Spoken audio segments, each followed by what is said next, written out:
Magandang hapon mga kabay. So ito yung approve ulit mga kabay. 39563 pa rin pero letter G siya mga kabay. So wala na po siyang lever. Ayan. Ang papalitan nito mga kabay, ayan.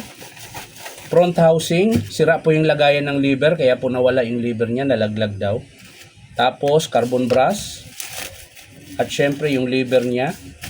At yung kanyang spindle gear. Ayan po. Isang set na po yung spindle gear niya mga kabay. Ayan. Kompleto na po yan. Diretso na po salpak yan. So tara mga kabay, samahan nyo ako, kakabit natin. So unahin natin ang kabit mga kabay, yung kanyang carbon brass. Pahuli natin yung spindle gear. Ayan. Tatanggalin lang muna natin yung lumang carbon mga kabay.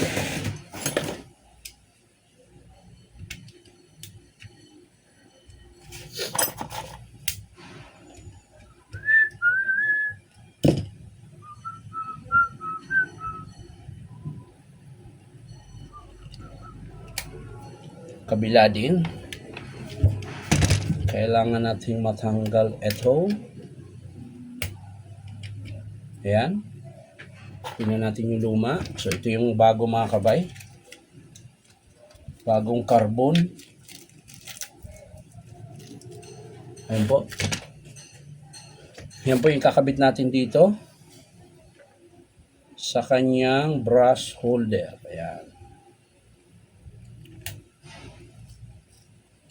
So madali lang naman magkabit ng carbon mga kabay dahil isang wire lang po sila, so madali lang po siya ikabit. Dito lang sa terminal, ingatan nyo lang na hindi siya mabali. Ayan, kailangan gumamit kayo ng long nose para hindi siya mapersa. Ayan. Kasi malambot lang po yung terminal nito, pati yung sa brush holder na terminal pwedeng mabali o matupi. Pag natupi, pwede nyo unatin. Pero pag nabali, wala na mga kabay. Palit ka na ng bago. So ayan, tapos na yung carbon na kinabit natin. So isara natin. Dahil ang susunod ay yung kanyang spindle tsaka front housing. Ayan.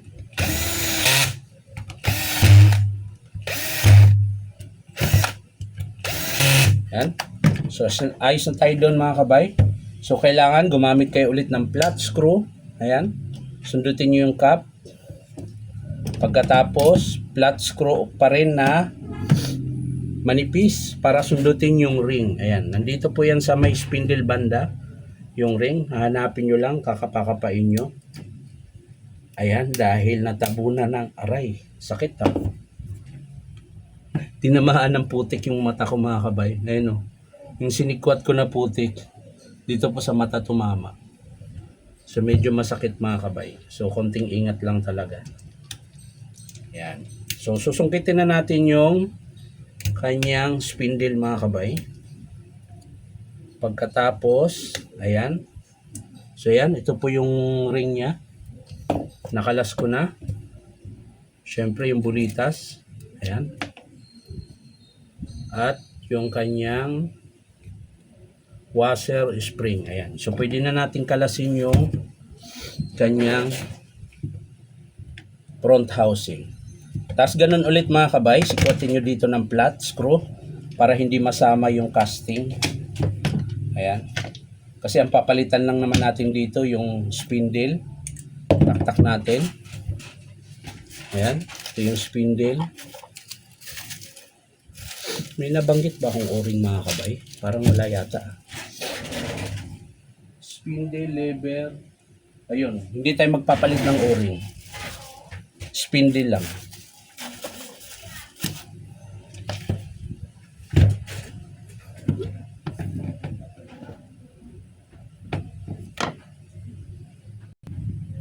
So yan mga kabay.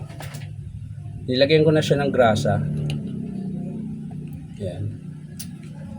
So nandun na yung striker. Spindle ang kasunod. Ito, buo. Tingnan nyo muna yung washer kung wala ba dito. Ayan, wala. So nandito yung washer mga kabay. Ito lagi nyo itong tandaan mga kabay. Kailangan lagi yan nakakabit dyan. Ito po.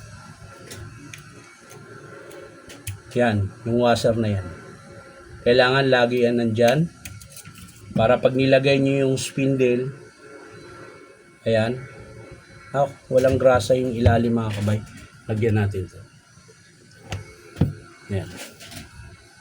Hindi nalagyan mga kabay ng grasa. So ayan, meron na yung grasa mga kabay. So ang sunod niyan mga kabay, yung front housing. Ayan, tanggalin lang natin yung screw niya sa kanyang lumang gear. Siyempre meron ka pang tatanggalin dito. Ayan, may bearing na siya mga kabay kasama. Ang tatanggalin nyo lang dito yung kanyang washer. Ayan. So huwag nyong kalimutan ito mga kabay. Ayan. Ito kasi ito yung nagsasalo sa spindle, yung sa ibabaw. Ayan. Dito po yan sa ibabaw nakalagay. Dito. Ayan. Bago nyo ilagay yung kanyang front housing. Ito yung bagong front housing mga kabay. Ito yung luma. Ayan. So pag kinabit natin yan, dito wala na ba tayong tatanggalin? Parang meron na. Wala mga kabay wala na. Yun na yun. Wala na pala mga kabay. So ito na yung mga kabay. Kakabit na natin yung bagong front housing. Ayan. At syempre, kailangan nating higpitan yung screw. Yan. Kulang ng isa. Higpitan natin.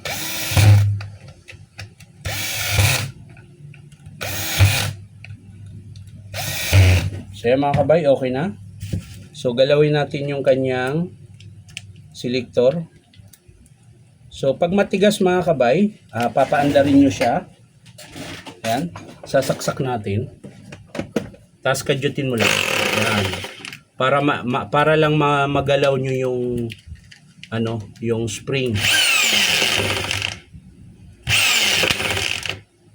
Yan. Kailangan nakasintro yung spring niya. Tapos saka natin ilagay yung lever. So kung paano siya kinalas mga kabay, ganun din yung posisyon ng pag salpak mo ng lever. Yan. Yan, diin mo lang, tas angat. Pag di kaya sa kamay mga kabay, gamit kayo ng plies. Sa akin naman nakaya, so okay na yan. So ang sunod mga kabay, ito. Yung spring, linisan lang natin dahil maraming putik. Yan, ito yung tumalsik sa mata ko kanina, yung putik. Nung pagsungkit ko nung ng lock.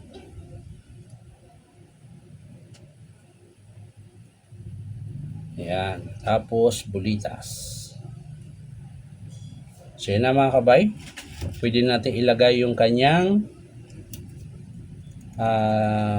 sleeve. Ayan. So, tanggalan lang natin ang putik mga kabay. Daming dumikit na putik. Ayan. So, ayan. Pwede natin ito ibalik. Tapos, yung kanyang ring. Ayan. Tapos, gamit yun ng flat screw. Tulak nyo pababa. Yan. Tapos yung kanyang cup. So ayan na mga kabay. Tapos na tayo. So paanda rin natin. Ayan. Naka-forward yan. Lagay natin sa reverse. Lagay natin sa hammer. At syempre iti-testing natin.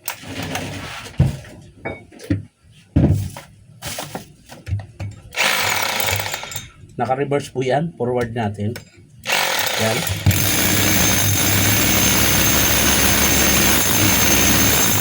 Tapos sa drill, lagay natin.